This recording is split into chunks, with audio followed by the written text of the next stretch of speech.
Good morning, students. Today I have discussed about atomic mass of an element. Okay? आज हम पढ़ेंगे atomic mass के बारे में एटम्स और मॉलिक्यूल्स के चैप्टर में. ठीक है? एटॉमिक मास क्या होता है इसके बारे में हम आज जानेंगे. ठीक, सबसे पहले हम कुछ पॉइंट्स देखते हैं. Since the actual masses of the atoms of the elements are very small and it is convenient and complicated to use them in calculations. इसका मीन्स क्या हुआ कि अगर हम किसी एक एटम्स की बात कर रहे हैं या किसी भी एक एलिमेंट्स के एटम्स की, तो उसका जो मास होता है वो बहुत ही स्मॉल, यानी it is a very small, बहुत ही स्मॉल होता है. तो अगर हम उस स्मॉल मास को अगर हम किसी भी कैलकुलेशन में यूज़ करें, ठीक है, तो जो हमारी वैल्यू है वो थोड़ी इनकन्वीनियंट आ जाएगी. ठीक है, यानी हम किसी भी अगर कैलकुलेशन को कैरी आउट करा रहे हैं तो उसके लिए हमें एक एक्चुअल मास की ज़रूरत पड़ेगी. तो ये जो मास है बहुत ही छोटे पड़ते हैं. तो इसके लिए हमने क्या किया कि एक स्टैंडर्ड वैल्यू हमने असाइन की. जैसे कार्बन 12 को प्रेफरेंस मानकर हमने हर एक एलिमेंट्स का एटॉमिक मास असाइन किया. ठीक है, नेक्स्ट पॉइंट में हम यही देखते हैं कि कार्बन 12 एटम है 6 प्रोटॉन एंड 6 न्यूट्रॉन. यानी जो कार्बन 12 है उसके पास 6 प्रोटॉन है और 6 न्यूट्रॉन है. कहाँ पर? न्यूक्लियस में. ठीक है, तो and its mass number is 12 और उसका जो मास नंबर होता है वो आपका 12 है. So the atomic mass assigned to carbon 12 is exactly 12 atomic mass units, या जिसको हम बोल सकते हैं एटॉमिक मास यूनिट, जिसको हम शॉर्ट फॉर्म में बोलते हैं AMU. ठीक है, हम इसको सिंगल यू भी बोल सकते हैं इन शॉर्ट. ठीक है, तो यानी हमने कार्बन 12 एक आइसोटोप है कार्बन का. कार्बन के 3 आइसोटोप होते हैं. आइसोटोप मीन्स होता है same atomic number and different mass number. ठीक है, तो कार्बन 12, कार्बन 13 एंड कार्बन 14. तो यहाँ पर हमने कार्बन 12 को प्रेफरेंस माना और प्रेफरेंस मानकर हमने हर एक एलिमेंट का एक एटॉमिक मास असाइन कर दिया, जिससे हमें कोई भी मास से अगर कैलकुलेशन में यूज़ करना है तो हम उसे आसानी से यूज़ करके कोई भी वैल्यू निकाल सकते हैं. ठीक है, तो हमने नीचे क्या लिखा कि atomic mass unit is equal to 1/12 the mass of a carbon atom, जिसको हम क्या बोल सकते हैं 1 यूनिट भी बोल सकते हैं या 1 AMU भी बोल सकते हैं, एटॉमिक मास यूनिट. हम इसकी डिफिनेशन देखते हैं.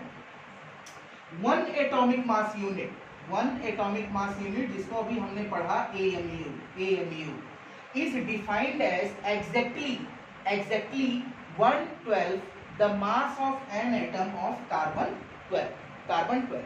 इसी को हमने प्रेफरेंस माना. एटॉमिक मासेस, अब ये एक इंपॉर्टेंट लाइन है, इसके बारे में हम इसको देखिए आप. Atomic masses of all other elements are determined by comparing their masses to that of carbon 12 atom. यानी हम इस कार्बन 12 एटम के बेस पर हम इस एटम को प्रेफरेंस मान के हम एक अदर जितने भी एलिमेंट हैं उसका एटॉमिक मास असाइन कर सकते हैं. इसके बाद हम देखते हैं कुछ एलिमेंट्स के सिंबल और उसके एटॉमिक मास को. ठीक है, सबसे पहला हमने हाइड्रोजन लिया जो एक पीरियोडिक टेबल में सबसे ऊपर होता है.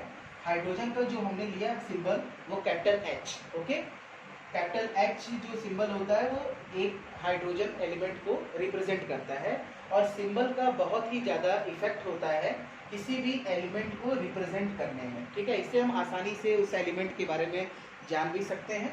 एटॉमिक मास में हमने देखा कि एटॉमिक मास कितना होता है 1 यूनिट या एटॉमिक मास AMU बोल सकते हैं. कार्बन को इसी तरह हमने कार्बन लिया जिसका सिंबल होता है कैपिटल C और 12 यूनिट यानी एटॉमिक मास 12. उसी तरह से nitrogen, oxygen, sodium, magnesium, aluminium, phosphorus and etcetera. आप कोई भी ले सकते हैं एक एलिमेंट और उसका एटॉमिक मास यूनिट में भी दिया रहता है. सिंबल्स के द्वारा हम किसी भी एक एलिमेंट को रिप्रेजेंट करते हैं.